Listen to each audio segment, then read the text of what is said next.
Hello friends, welcome to the super star Anand channel. ఈ వీడియోలో వచ్చేసి ఏంటంటే గత 3 months నుంచి అయితే ఒక అక్క కనబడతలే అని మిస్సింగ్ కేసు అయితే మేము అంటే రోజు స్టేటస్లు అవన్నీ పెడుతున్నాం కదా.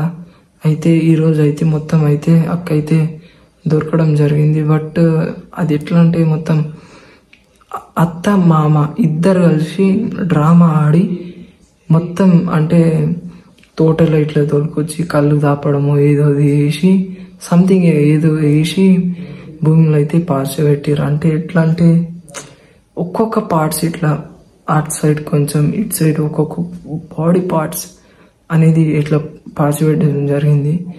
అయితే మొత్తం అయితే పోలీసు అంటే ఈరోజు తెలిసింది. అంటే నేనే చెప్పలేకపోతున్నా.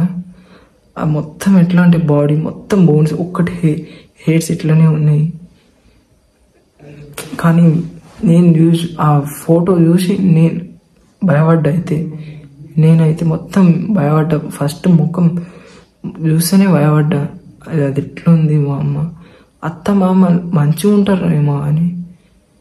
అత్త మామ ఇద్దరు ప్లాన్ చేసి కోడల్ని చంపారు. ఇంత దారుణం. మరి గత 3 months నుంచి వెతుకుతుర్రు మా అన్నోళ్ళు వెతుకుతుర్రు. ఇటు వేరే వేరే ప్లేస్లో తిరుగుతుర్రు. కానీ ఈరోజు అయితే మొత్తం దొరికింది. అయితే ఇక మీడియాలో అందరు వచ్చిర్రు, పెద్ద పెద్ద ఛానల్ టీవీలు కూడా వచ్చిర్రు. కానీ అయితే ఈ అమ్మ అది ఎట్లా చెప్పాలో నాకు కూడా మాటలు వస్తలేవు. కానీ మినిమం ఒక 15 feet అనుకుంటా లోపలట అంతగానం దవ్విర్రు. 4 JCBలు వచ్చి మొత్తం దవ్వుతుర్రు. అమ్మ ఆఫ్టర్నూన్ నుంచి దవ్వి ఇప్పుడు బాడీ పార్ట్స్ అవన్నీ దొరికింది.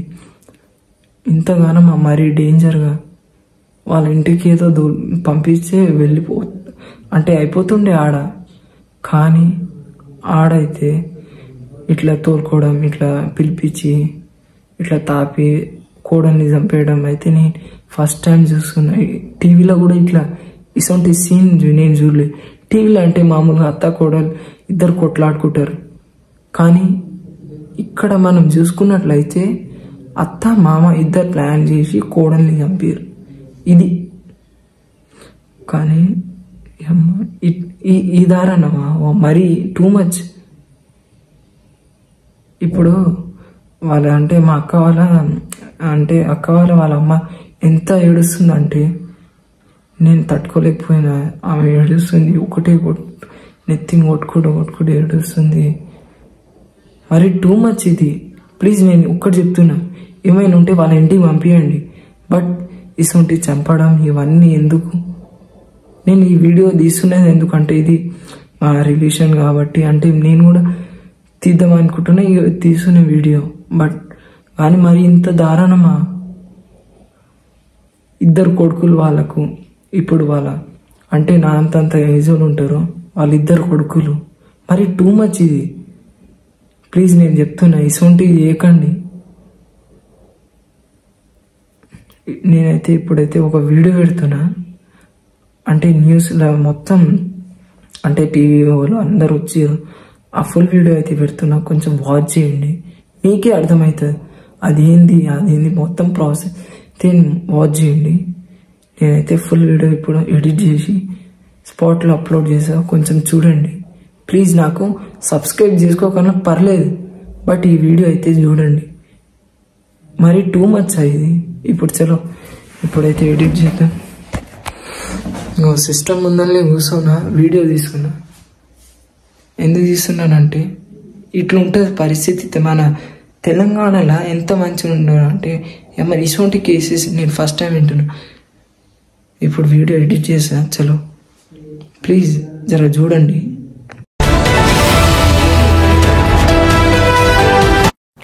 Welcome to Big TV digital exclusive. Rangareddy జిల్లా శంషాబాద్లో కోడల్ని హత్య చేశారు అత్తామామలు. 2 నెలల కిందట కోడల్ని చంపేసి మృతదేహాన్ని భూమి లోపల పాతిపెట్టారు. కొడుక్కి ఎటువంటి అనుమానం రాకుండా కోడల్ని చంపేశారు. హత్య చేసిన అత్తామామలు తన భార్య కనిపించడం లేదని చెప్పి తనకి కంప్లైంట్ చేశారు. అయితే ఇది తెలుసుకున్న భర్త కొడుకు వచ్చి తన భార్య కనిపించడం లేదని పోలీసులకు ఫిర్యాదు చేశారు. ఏమీ తెలియనట్లే అత్తామామలు నటిస్తూ పోలీసుల దృష్టిలో కూడా చాలా బాగా నటించారు. అయితే పోలీసుల దర్యాప్తులో వెలుగులోకి అసలు నిజాలు బయటపడ్డాయి. అత్తామామలే చంపి పాతి పెట్టారని తేల్చారు పోలీసులు. పాతి పెట్టిన మహిళ మృతదేహాన్ని వెలికి తీసేందుకు పోలీసులు చర్యలు చేస్తున్నారు. అయితే దీని గురించి మరింత సమాచారం ఇవ్వడానికి మా ప్రతినిధి సురేష్ లైన్ లో ఉన్నారు. వారిని తెలుసుకుందాం. సురేష్, చెప్పండి, ఇది అంటే ఇంత ఘోరమైన ఘటన జరగడానికి కారణం ఏంటి? అసలు అత్తమామలు ఎవరు, ఎందుకు చేశారు, అసలు ఎటువంటి ఆధారాలు ఉన్నాయి, అసలు దీనిపైన ఈ కేసు పైన మొత్తం అసలు అప్డేట్స్ ఏంటి? మండలం అయితే గ్రామానికి సంబంధించి రామంజాపూర్ తండాకు సంబంధించిన మౌరావత్ జోలి అనే ఒక మహిళను అత్తమామలే అత్యంత దారుణంగా హత్య చేసి భూమిలో పూడ్చి పెట్టేసి ఎక్కడెళ్ళిందో తెలియదంటూ కూడా కొడుకు చెప్పడం జరిగింది. దీంతో తమ కొడుకు అదేవిధంగా అత్తమామలు ముగ్గురు కూడా కలిసి శంషాబాద్ పోలీసులకు జోలి కనబడట్లేదు అని చెప్పేసి కూడా ఫిర్యాదు చేయడం జరిగింది. పోలీసులు మిస్సింగ్ కేసు నమోదు చేసి దర్యాప్తు చేస్తున్నారు. దర్యాప్తులో అత్తమామపై అనుమానం రావడంతో వారిని గట్టిగా విచారించడంతో తామే హత్య చేశామని చెప్పేసి కూడా ఒప్పుకోవడంతో పోలీసులు వారిని అదుపులోకి తీసుకోవడం జరిగింది. దాదాపు 2 నెలల క్రితము ఈ ఘటన జరిగింది. 2 నెలల నుంచి కూడా అత్తమామలు పోలీస్ స్టేషన్ చుట్టూ తిరుగుతూ తమకు ఏది చేయనట్టుగా నటిస్తూ ఉన్నారని చెప్పేసి కూడా పోలీసులు గుర్తించడం జరిగింది. పోలీసుల దర్యాప్తులో ఈ విషయం బయటపడడంతో ఎక్కడ అత్తమామలు పూడ్చిపెట్టారో దోలిని ఆమెని మళ్ళీ మృతదేహాన్ని వెలికి తీసి పోస్ట్ మార్టం నిమిత్తం ఉస్మానియా మార్చరీకి తరలించడం జరిగింది. అత్తమామల్ని అదుపులోకి తీసుకున్నారు. అయితే 2 నెలల క్రితం శంషాబాద్ లో పోలీస్ స్టేషన్ లో ఫిర్యాదు చేశారు. జోలి కనబడట్లేదని చెప్పేసి కూడా కొడుకుతో పాటే అత్తమామలు కూడా అంటే కొడుకు తల్లిదండ్రులు ఇద్దరు తిరుగుతూ ఉన్నారు.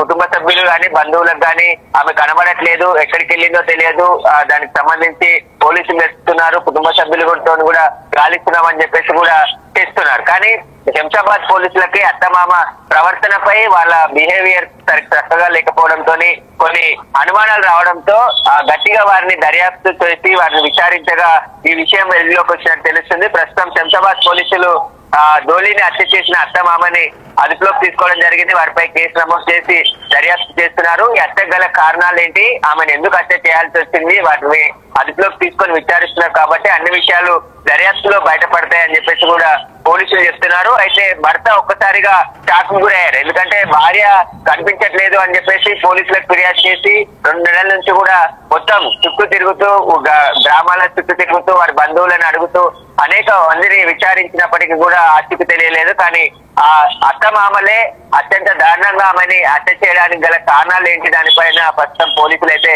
దర్యాప్తు చేస్తున్నారు. మరి సురేష్, ఎలా చంపారు అసలు? తనది అంటే సౌండ్ కూడా రాకుండా ఏమాత్రం అనుమానం రాకుండా కొడుక్కి ఎలా చంపారు?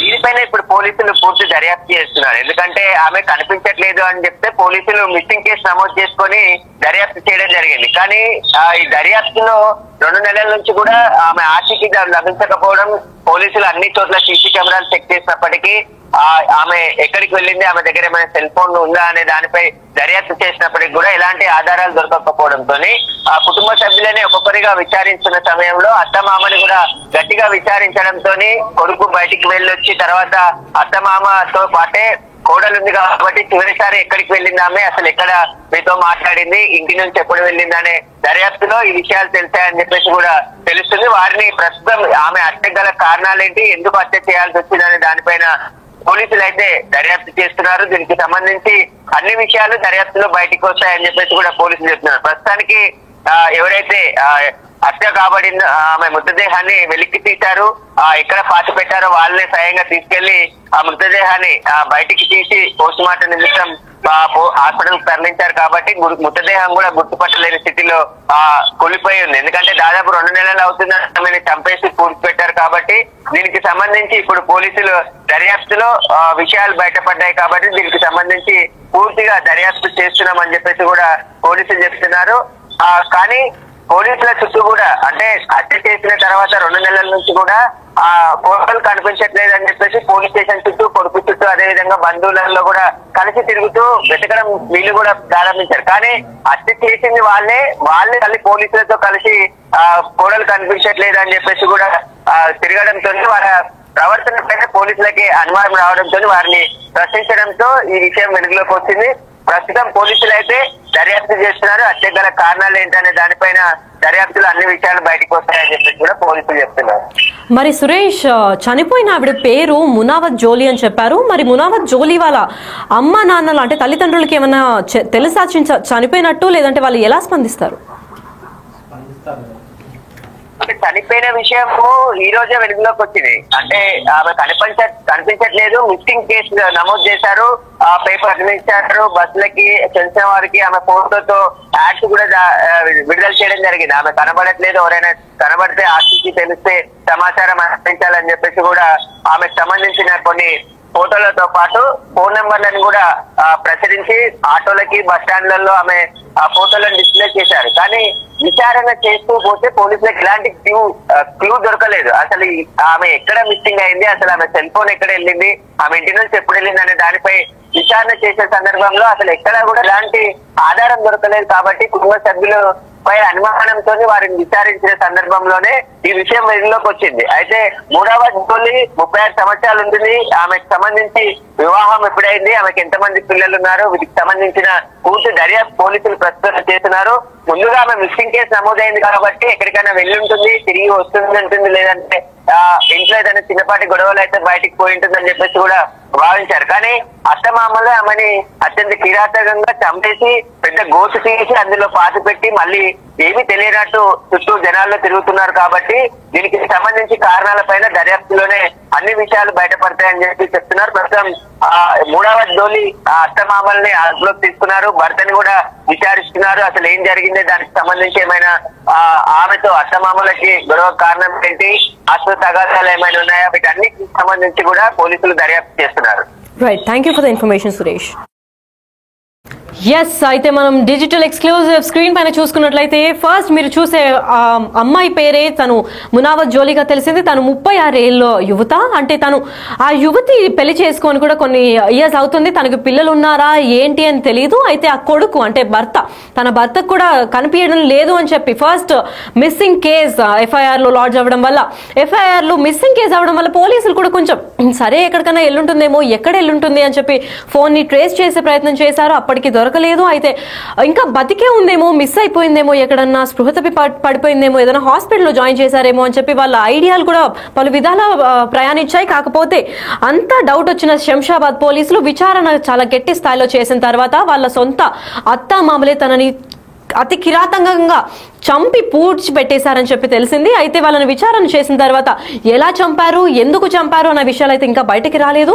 మరి చంపి పూడ్చిపెట్టి అసలు కొడుక్కి ఏమాత్రం డౌట్ రాకుండా వాళ్ళు చంపారని చెప్పి కొడుకు దగ్గర కూడా చాలా బాగా నటిస్తూ అసలు ఎక్కడుంది అని చెప్పి ఊరంతటా ఫ్లైయర్లు, పోస్టర్లు వేసి ఈ నెంబర్ కి కాల్ చేయండి ఒకవేళ ఈవిడ మిస్సింగ్ అని అంటే అని చెప్పి వాళ్ళ తల్లిదండ్రులకు కూడా ఎలాంటి సమాచారం ఇవ్వకుండా ఇంత క్రూరంగా చంపారు. మరి ఆ అత్తమామల మైండ్ సెట్ ఎంత ఘోరంగా, ఎంత క్రైమ్ ఫిల్ అయిపోయిందో వాళ్ళ మైండ్ లో, ఎంత సైకిక్ గా వాళ్ళు ప్రవర్తిస్తున్నారన్న విషయం తెలియదు. అయితే పోలీసులు అయితే విచారణ చాలా స్ట్రాంగ్ గా అయితే విచారిస్తున్నారని చెప్పవచ్చు. అయితే ఈ విచారణలో అసలు ఎందుకు చంపారు, ఎలా చంపారు, వీళ్ళిద్దరే చంపారా, ఇంకెవరైనా సాయం తీసుకున్నారా, తను ఏమైనా చేశారా, లేదంటే ఎందుకు చంపారు, అసలు ఈ కేసు ఎప్పుడు కొలిక్కొస్తుందో చూడాలి.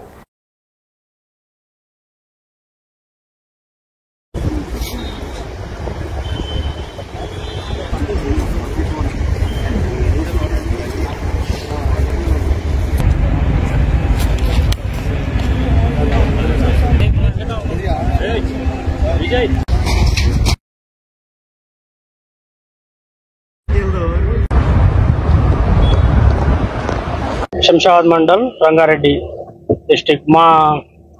ఈమె హత్యకు గురైన మా అక్క. ఆమె పేరు మునావత్ జోలీ. మా తండ్రులనే ఉంటుండే. ఆమె తండ్రులనే ఇచ్చినాం పెళ్లి, మా తండ్రులనే ఇచ్చి పెళ్లి చేయించినాం ఆమెకు. వాళ్ళ హస్బెండ్ పేరు సురేష్, మునావత్ సురేష్. ఇద్దరు కొడుకులు ఆమెకు. ఇద్దరు కొడుకులు 15-16 ఇయర్స్ ఉంటారు. వాళ్ళ వాళ్ళ అత్త పేరు తులసి, వాళ్ళ మామ పేరు అనంతి. వాళ్ళు ఇక్కడ సాతంరాయిలో ఉంటారు. గతంలో అక్కడ మా తండాలోనే ఉండేవాళ్ళు. వాళ్ళు అక్కడ నుంచి ఇక్కడ బతకడానికి కూలి పని చేయడానికి ఇక్కడ తోటకు వచ్చారు సాతంరాయి దగ్గర. 15-20 years నుంచి ఇక్కడనే ఉన్నారు వాళ్ళు. వాళ్ళు ఇంటి దగ్గర చిన్న చిన్న గొడవలు అవుతుండే. మా బావ డ్రింక్ చేస్తుండే. మా బావ డ్రింక్ చేయడం వల్ల ఇంట్లో కొన్ని చిన్న చిన్న గొడవలు అవుతుండే. ఆ గొడవల వల్ల వాళ్ళు ఇక్కడ మా అక్క వాళ్ళ అత్త వాళ్ళ దగ్గరికి వస్తుండే అప్పుడప్పుడు. ఇట్లా మీ కొడుకు నాకు కొడుతున్నాడు తాగి అది ఇది అని చాలా కంప్లైంట్స్ ఇచ్చినాము. చాలా సార్లు ఇట్లా గొడవలైనాయి. వాళ్ళు గొడవలు పడుకుంటా వాళ్ళు అక్కడే ఉంటుండే తండలో. వాళ్ళకి ఏదో మేము మాట్లాడి సంజాయించి వాళ్ళు గొడవలు పడుకుంటూ అట్లే ఉంటుండే వాళ్ళిద్దరు.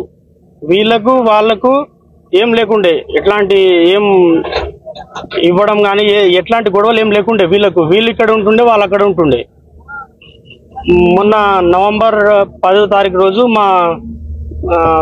10 తారీఖు కంటే ముందు ఒక 3 days ముందు మా అక్కకు వాళ్ళ అత్త ఫోన్ చేసి ఇక్కడికి నా దగ్గరికి రా, నీకు పనిలో పెట్టిస్తా, ఇక్కడ పని చేసుకోమని చెప్పి ఫోన్ చేసి రమ్మని చెప్పింది. రమ్మని చేస్తే మా అక్క ఇక్కడికి వచ్చింది, ఆమె దగ్గరికి వచ్చింది. వచ్చి ఒక 3 days వరకు అక్కడే ఉంది.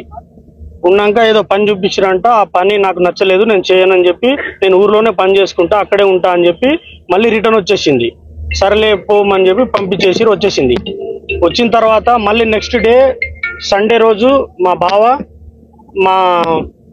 శంషాబాద్ వెళ్దాము, ఏదో స్టవ్ గ్యాస్ ఏదో రిపేర్ కోసం అని చెప్పి శంషాబాద్ వెళ్ళి రిపేర్ చేపించుకొని అట్లే మా మమ్మీ వాళ్ళ దగ్గర వెళ్ళి అక్కడ నైట్ ఉండి మార్నింగ్ వచ్చేద్దామని చెప్పి తీసుకొని వచ్చిండు. ఈవినింగ్ టైంలో 5 o'clockకి తీసుకొని వచ్చిండు. మా ఇద్దరు కలిసి వచ్చారు, భార్యాభర్తలు. మా ఊర్లో బస్ ఎక్కి శంషాబాద్లో దిగిర్రు. వాళ్ళు శంషాబాద్కి వచ్చేటప్పుడు రోడ్డు పైన గొడవ పడుకుంటూ వచ్చిరంట. గొడవ పడుకుంటూ వస్తే ఆ గొడవలో మా అక్క ఆయనకు చెప్పకుండా బస్ దిగేసి వాళ్ళ అత్త వాళ్ళ దగ్గరికి వచ్చేసింది. రాత్రి ఆమె బస్ దిగే వరకే చీకటి అయింది. ఆ చీకటిలో ఇప్పుడు గ్యాస్ పై రిపేర్ ఉండదని చెప్పి వాళ్ళ అత్త దగ్గరికి వెళ్ళిపోయింది. అక్కడికి వచ్చినాక మా బావ అక్కడ బస్ స్టాండ్ లో వెతికిండు, అక్కడ దొరకలేదు, కనిపించలేదు. ఆయనకు కూడా దేవులాడినాం, కనిపించకపోతే నాకు ఫోన్ చేసిండు మా బావ. వాళ్ళ మమ్మీకి ఫోన్ చేసిండు, అందరికి చేసిండు. మీ దగ్గరకు వచ్చిందా, ఇట్లా మేము శంషాబాద్ వచ్చినామని మాకు ఫోన్ చేసి చెప్తే మాకు తెలీదు అని చెప్పినాం. మేము తెలీదు అని చెప్తే వాళ్ళ అమ్మ కూడా నాకు తెలీదు అని చెప్పింది. వాళ్ళ అమ్మ దగ్గరకు వచ్చింది. వాళ్ళ అమ్మ దగ్గరకు వచ్చింది, చెప్పలేదు ఆమె. నేను రాలేదు, ఇక్కడికి రాలేదు, మీ భార్య మీరు ఇద్దరు ఎక్కడికి వెళ్ళారో నాకు తెలియదు, మీరు శంషాబాద్ ఎందుకు వచ్చారో నాకు తెలియదు, నా దగ్గరికి అయితే రాలేదు అని చెప్పిందంట. మేము అప్పటి నుంచి ఒక 2-3 days వెతికినాం. 2-3 days వెతికే వరకు మాకు ఎక్కడ కనిపించలేదు. కనిపించకపోతే మేము వెళ్ళి కంప్లైంట్ ఇచ్చినాం. పోలీస్ స్టేషన్ లో కంప్లైంట్ ఇచ్చి ఆ కెమెరాలన్నీ చెక్ చేస్తే అక్కడ ఎక్కడ కనిపించలేదు. వాళ్ళ అత్త మామను కూడా పిలిచి వాళ్ళని కూడా అడిగినాము, వాళ్ళ దగ్గరికి మీ దగ్గరికి వచ్చిందా, ఆమె ఎక్కడికి వెళ్ళదు, ఆమె దగ్గరికే వస్తే లేదంటే ఇంటి దగ్గరే ఉంటది. ఆమె మీ దగ్గరికి వచ్చిందా అని అడిగితే ఆమె మా దగ్గరికి రాలేదు, అసలు మా దగ్గర రాలేదని వాళ్ళ అత్త మామ ఇద్దరు చెప్పారు. మా అక్క తన కొడుకు కూడా అక్కడే ఉంటాడు, అతని పేరు మనోహర్, చిన్న కొడుకు. అతను కూడా చెప్పలేడు మాకు, అతను అక్కడే ఉంటాడు వాళ్ళతో పాటే. అతను కూడా ఇక్కడికి వచ్చిందని చెప్పలేడు. చెప్పకపోయేసరికి మేము వెతుకుతూనే ఉన్నాము. ఇప్పటి వరకు 2 months కంటే ఎక్కువనే అయిపోయింది. వెతుకుతూనే ఉన్నాం, ఎక్కడ దొరకట్లేదు. అన్ని చోట్ల వెతుకుతున్నాం, చెప్పిన అడ్రస్లు అన్ని ఊర్లలో వెతుకుతున్నాం, కంప్లైంట్ ఇచ్చినాం. పోలీసు వాళ్ళు కూడా వెతుకుతున్నారు, మేము కూడా వెతుకుతున్నాం, ఎక్కడ దొరకట్లేదు. మొన్న 3 days బ్యాక్ అతని మా అక్క వాళ్ళ పెద్ద కొడుకు ఫోన్ చేసి వాళ్ళ డాడీ తోటి మాట్లాడే వరకు వాళ్ళ పెద్ద కొడుకు ఇక్కడికి వచ్చినట్ట 3 days ముందు. అక్కడికి వచ్చి ఆయన వాళ్ళ తాత వాళ్ళ ప్రవర్తన చూసి ఇట్లా వీళ్ళు ఏదో మా అమ్మకు ఏదో చేసిరని చెప్పి ఆయనకు డౌట్ వచ్చి వాళ్ళ డాడీకి ఫోన్ చేసి ఇట్లా మన తాత వాళ్ళు ఇట్లా ఏదో డౌట్ పడుతున్నారు, మన మమ్మీకి ఏదో చేసినట్టున్నారు వీళ్ళు, నాకు డౌట్ వస్తుంది డాడీ అని అతను వాళ్ళ డాడీకి ఫోన్ చేసి చెప్తే నాకు ఫోన్ చేసి మా బావ చెప్పిండు, ఇట్లా అంటున్నాడు, ఏదో డౌట్ ఉన్నట్టుందంట, ఒకసారి నువ్వు కూడా మాట్లాడని చెప్తే నేను ఫోన్ చేసి మాట్లాడినా. ఇక్కడికి వచ్చినట్టుంది మా మమ్మీ ఇక్కడికి వచ్చినట్టుంది, వీళ్ళు ఏదో దాస్తున్నారు, వీళ్ళు చెప్పట్లేదు, ఇక్కడికి రాలేదని అంటున్నారు, కానీ ఏదేదో ప్రవర్తనలు చేస్తున్నారు వీళ్ళు అన్ని ఏవేవో దాపెట్టేస్తున్నారు. అన్ని అక్కడ గుడికి వెళ్దాము, మనం నిద్ర చేద్దాము, మేము జైలుకి వెళ్తామేమో, మీరు ఏమైపోతారు అని వాళ్ళకి ఏదేదో చెప్తున్నారంట. అక్కడ కెమెరాలు ఉన్నాయి, ఆ కెమెరాలు మనకి ఇక్కడ ఫోకస్ చేస్తాయా అవి ఇవి అని ఏవో డౌట్స్ చెప్తే వానికి డౌట్ వచ్చి మాకు చెప్పిండు. మాకు చెప్పే వరకు మేము మార్నింగ్ వెళ్ళి వాళ్ళిద్దరిని వాళ్ళ తమ్ముడిని వాడిని ఇద్దరిని తీసుకొచ్చి మేము అడిగినాం, ఏం జరిగిందిరా నిజంగా చెప్పండి, మీ అమ్మ అక్కడికి వచ్చిందా రాలేదా ఏంటి క్లారిటీగా చెప్పండి అని చెప్తే వాళ్ళ చిన్న కొడుకు, మా అక్క చిన్న కొడుకు చెప్పిండు, మా అమ్మ ఇక్కడికి వచ్చింది, మా నాయనమ్మ మాట్లాడింది, మా అమ్మ వాళ్ళిద్దరు మాట్లాడి నీకు మళ్ళీ శంషాబాద్లో డ్రాప్ చేస్తాపా అని మా అమ్మమ్మ తీసుకొని వెళ్ళింది. మా తాత మా అమ్మమ్మ ఇద్దరు కలిసి తీసుకొని వెళ్ళి మళ్ళీ మా తాత మా నాయనమ్మ ఇద్దరే వచ్చిర్రు, కానీ మా మమ్మీ రాలేదు మళ్ళీ రిటర్ను. మళ్ళీ రాకపోయేసరికి నేనేం అడగలేదు. మార్నింగ్ నాకు మళ్ళీ మా అమ్మమ్మ చెప్పింది, నాయనమ్మ వచ్చి నాకు చెప్పింది, ఇక్కడికి వచ్చిన విషయము ఎవరికి చెప్పకు, ఇక్కడ నువ్వు మీ మమ్మీ వచ్చిన విషయం ఎవరికి చెప్పకు, నువ్వు చెప్తే మన అందరినీ జైల్లో వేస్తారు, మనం ఇక్కడికి వచ్చిన విషయం మనకు అందరికీ పట్టుకుంటారు పోలీసు వాళ్ళు, ఎవరికి చెప్పకు, ఒకవేళ చెప్తే నీకు చంపేస్తా అని చెప్పి బెదిరించింది. ఆమె బెదిరడం వల్ల వాడు చెప్పలేడు. నిన్న మేము అడగంగా వాడు నిన్న చెప్పేసరికి మేము పోలీసు వాళ్ళ దగ్గరికి తీసుకెళ్లి వాళ్ళను స్టేట్మెంట్ ఇప్పించి అక్కడ నుంచి కానిస్టేబుల్ని తీసుకొని ఇక్కడ సాతంరాయ్ దగ్గరకు వచ్చి వాళ్ళని విచారిస్తే వాళ్ళు అప్పుడు ఒప్పుకొని ఇక్కడికి వచ్చింది, కానీ నేను మళ్ళీ తీసుకెళ్లి శంషాబాద్లో డ్రాప్ చేసిన అని చెప్పింది. ఆమె అబద్ధం చెప్పింది.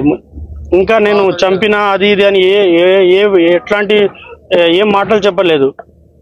తర్వాత సార్ వాళ్ళు విచారించే వరకు ఈరోజు మార్నింగ్ చంపేసి అక్కడ డెడ్ బాడీ అక్కడ పాతి పెట్టినా అని క్రైమ్ సీన్ లో చూపించింది. పేరు మనోహర్. ఏమైంది ఆ రోజు మా మమ్మీ వచ్చిన తర్వాత మా నాయనమ్మ అడిగింది, ఎందుకు వచ్చినావు అంటే ఇక మా డాడీ సతాయిస్తుండు అట్లా అని చెప్పింది. పోయి తీసుకొద్దామని చెప్పింది. ఇక బయట వచ్చారు. బయట వచ్చినాక నాకు 1 గంట తర్వాత మా నాయనమ్మ వచ్చింది. మా అమ్మ రాలే. ఇంకా పొద్దున చెప్తుంది, ఇప్పుడు రాత్రి వచ్చిన విషయం ఎవరికి చెప్పకు, చెప్తే ఒకవేళ చంపేస్తా అట్లా అన్నది. చూసి కదా, ఇది మొత్తం మ్యాటర్. ప్లీజ్ ఇంకోసారి ఇలా చేయకండి. ఎవరైనా సరే ఏమైనా ఉంటే వాళ్ళ ఇంటికి పంపించండి, ఆమె వెళ్ళిపోతుంది. ఎవరైనా సరే ప్లీజ్ ఇసొంటి హత్యలు, ఇట్లా కొట్లాట, చంపేయడము, లేకపోతే ఏదోదో చేయడం, ప్లీజ్ అసొంటి ఏం చేయకండి ఫ్రెండ్స్. నేను చెప్తున్నా కదా, ఎవరైనా సరే ఇసొంటి ఏం చేయకండి, చంపడం కానీ ఏమైనా ఉంటే వాళ్ళ ఇంటికి పంపించేయండి, వాళ్ళు వెళ్ళిపోతారు. పంపించండి వాళ్ళని ప్లీజ్. ఇంకోసారి ఇసొంటి హత్యలు ఇవన్నీ ఏం చేయకండి. నేను రిక్వెస్ట్ చేస్తున్నా, ఏమైనా ఉంటే వాళ్ళ ఇంటికి పంపించేయండి ప్లీజ్. నచ్చితే లైక్, షేర్, సబ్స్క్రైబ్ చేసుకోండి.